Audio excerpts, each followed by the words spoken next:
2026 के शुरुआती 3 महीने जनवरी, फरवरी, मार्च, ये तीनों महीने मिथुन राशि वालों के लिए कैसे रहने वाले हैं?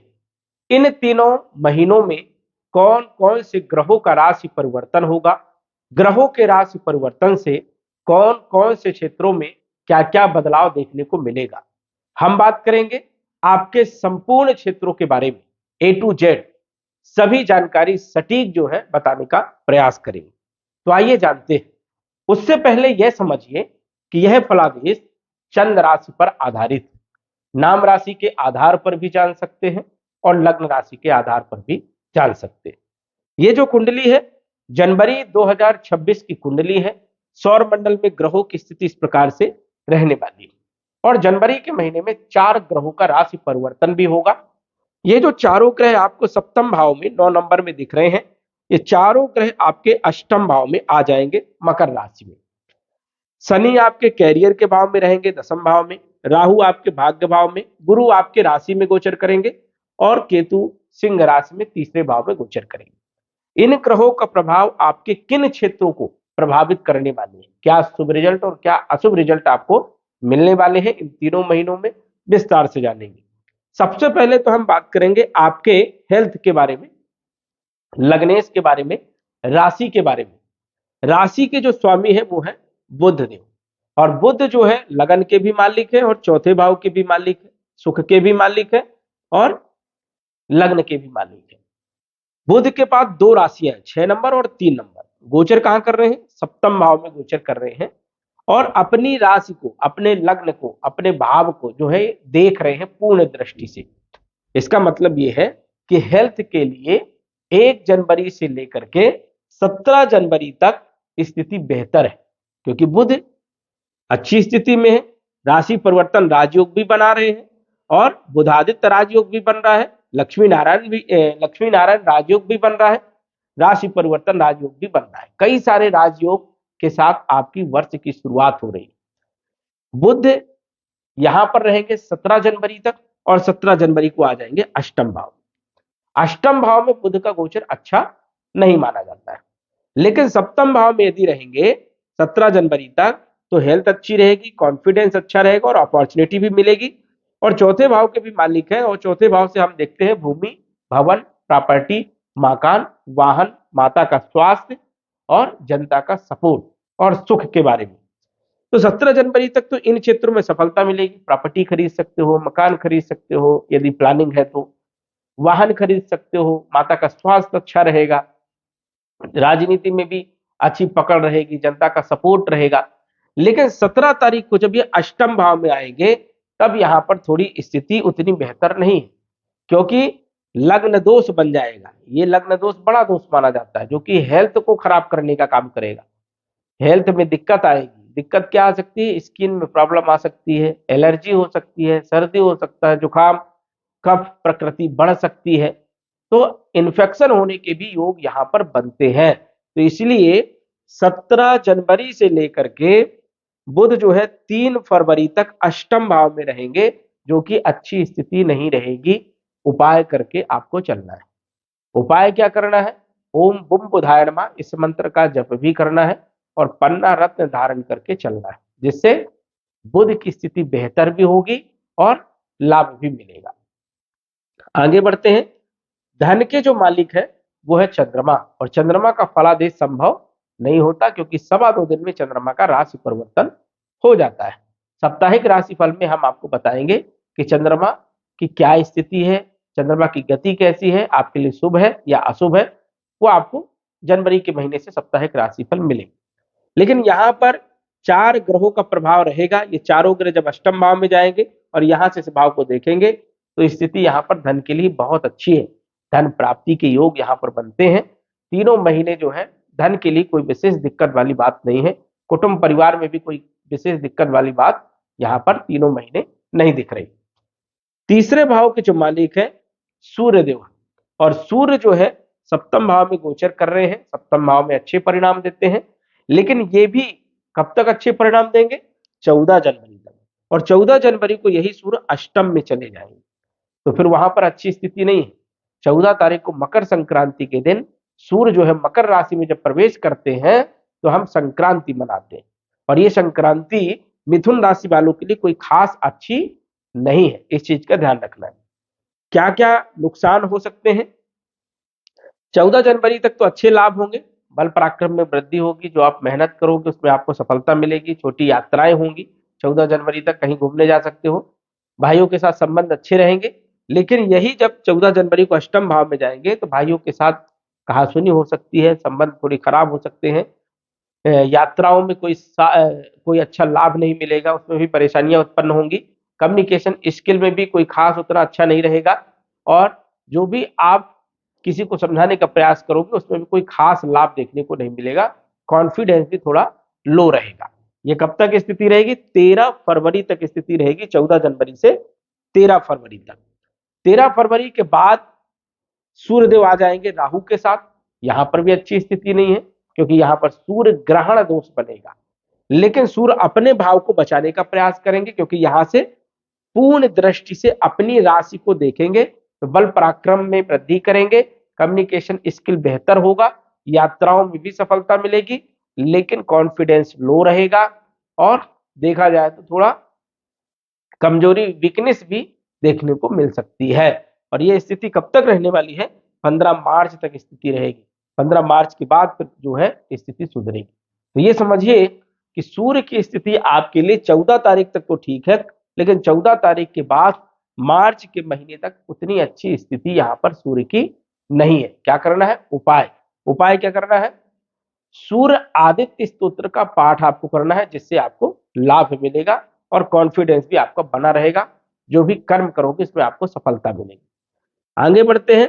शुक्र जो कि पंचमे से पंचम भाव के भी मालिक है और 12वें भाव के भी मालिक है, 7 नंबर 2 नंबर शुक्र का होता है। शुक्र जो है केंद्र त्रिकोण राजयोग बना करके गोचर कर रहे हैं, साथ ही साथ लक्ष्मी नारायण राजयोग बना करके गोचर कर रहे हैं। ये एक बहुत अच्छी स्थिति। शुक्र इन क्षेत्रों में फायदा मिले देंगे। किन क्षेत्रों में? जैसे लव लाइफ के लिए एक अच्छी स्थिति है, लव लाइफ आपकी बहुत अच्छी रहने वाली है। वही संतान पक्ष के लिए भी समय आपके लिए बहुत शानदार है, संतान की प्लानिंग कर सकते हैं। देखा जाए तो विद्यार्थियों के लिए, पढ़ाई लिखाई के लिए, शिक्षा के लिए भी समय बहुत अच्छा है। शेयर मार्केट इत्यादि क्षेत्रों के लिए भी समय आपका बढ़िया रहने वाला है।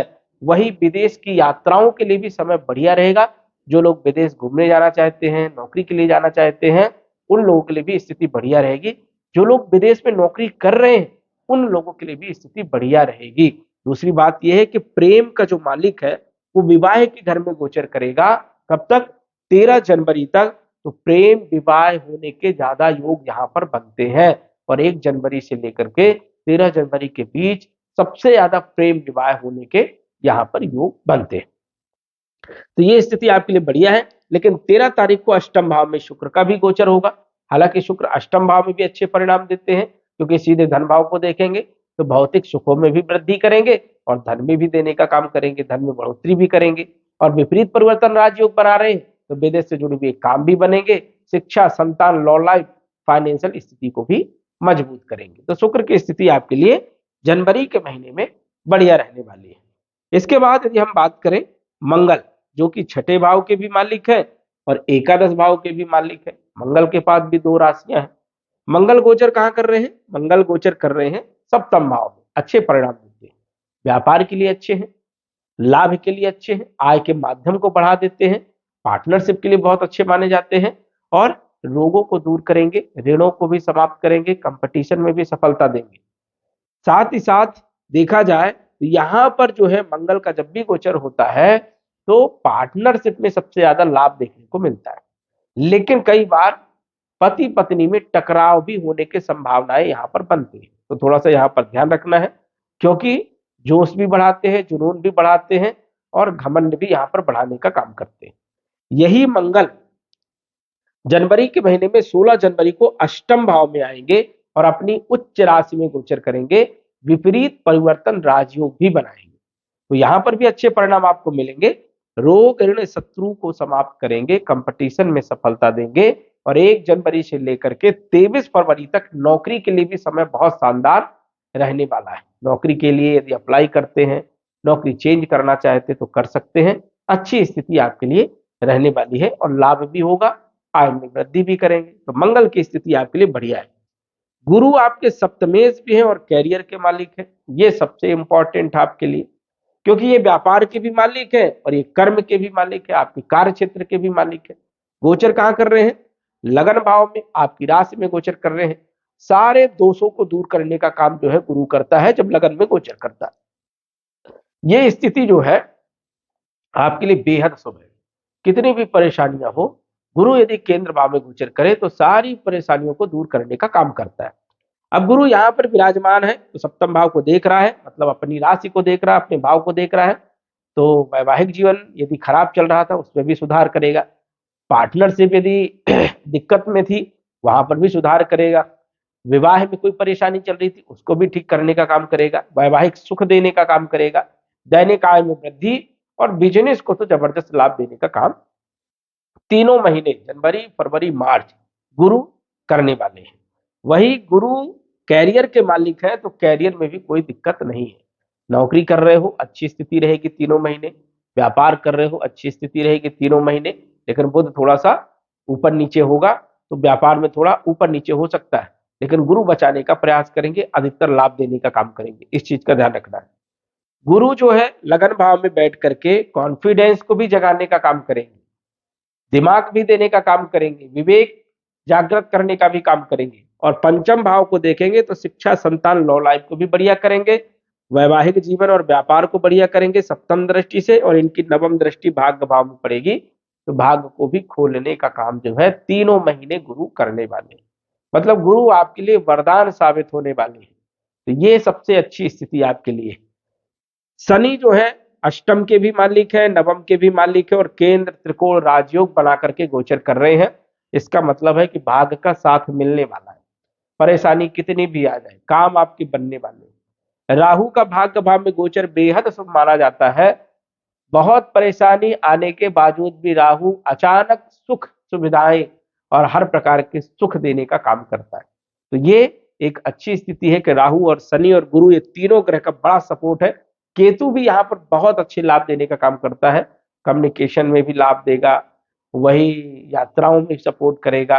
लेकिन सूर्य की स्थिति खराब रहेगी तो उतना ज्यादा केतु सपोर्ट नहीं कर पाएगा। लेकिन ये तीनों ग्रह गुरु शनि और राहु ये तीनों ग्रह आपको तीनों महीने बहुत ज्यादा सपोर्ट करने वाले हैं। एक अच्छी स्थिति है जिससे आपका कैरियर बढ़िया रहेगा, भाग्य बढ़िया रहेगा, स्वास्थ्य बहुत अच्छा रहेगा। लेकिन स्वास्थ्य के मालिक बुध है, वो समझिए कि 17 जनवरी से लेकर के पूरे मार्च के महीने तक अच्छे नहीं है। तो बुध का उपाय जरूर करिएगा।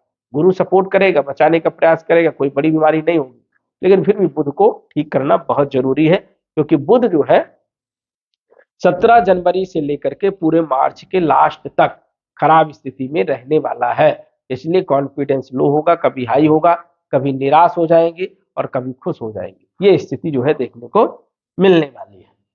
फरवरी के महीने में सूर्य 13 तारीख को आ जाएंगे राहु के साथ। अच्छी स्थिति नहीं है, बिल्कुल खराब स्थिति है। भाई बहनों के साथ संबंध, यात्राओं में असफलता मिल सकती है और समय बर्बाद हो सकता है।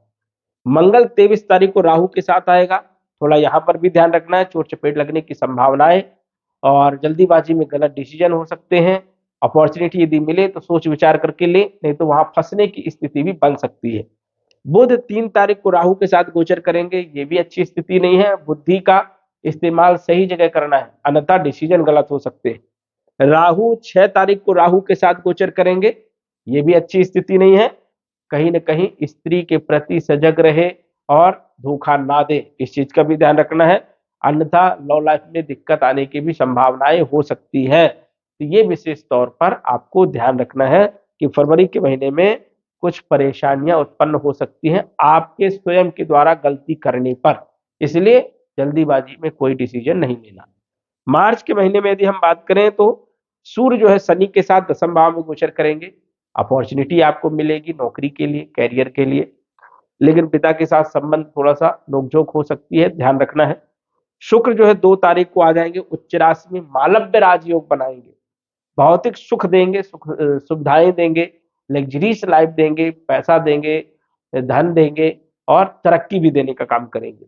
उसके बाद 2 तारीख को जो है ये मीन राशि में 26 तारीख को लाभ भाव में। पूरे मार्च के महीने में शुक्र की स्थिति बड़ी शानदार रहने वाली है। कुल मिलाकर के यदि हम बात करें तो जनवरी का महीना आपका शानदार है, फरवरी का महीने में कुछ परेशानियां भी हैं और मार्च के महीने में भी कुछ छोटी मोटी परेशानियां देखने को मिलेंगी।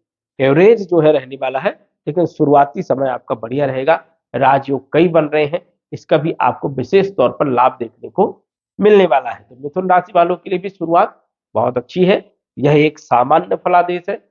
सटीक जानकारी के लिए कुंडली का विश्लेषण करवा सकते हैं। तो दर्शकों, आज बस इतना ही। धन्यवाद।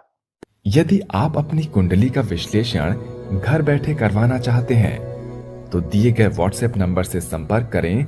साधारण फीस जमा करके आप अपनी कुंडली का विश्लेषण फोन के माध्यम से घर बैठे ही करवा सकते हैं और जान सकते हैं अपने भूत, भविष्य और वर्तमान के बारे में। धन्यवाद। WhatsApp number 9479893911।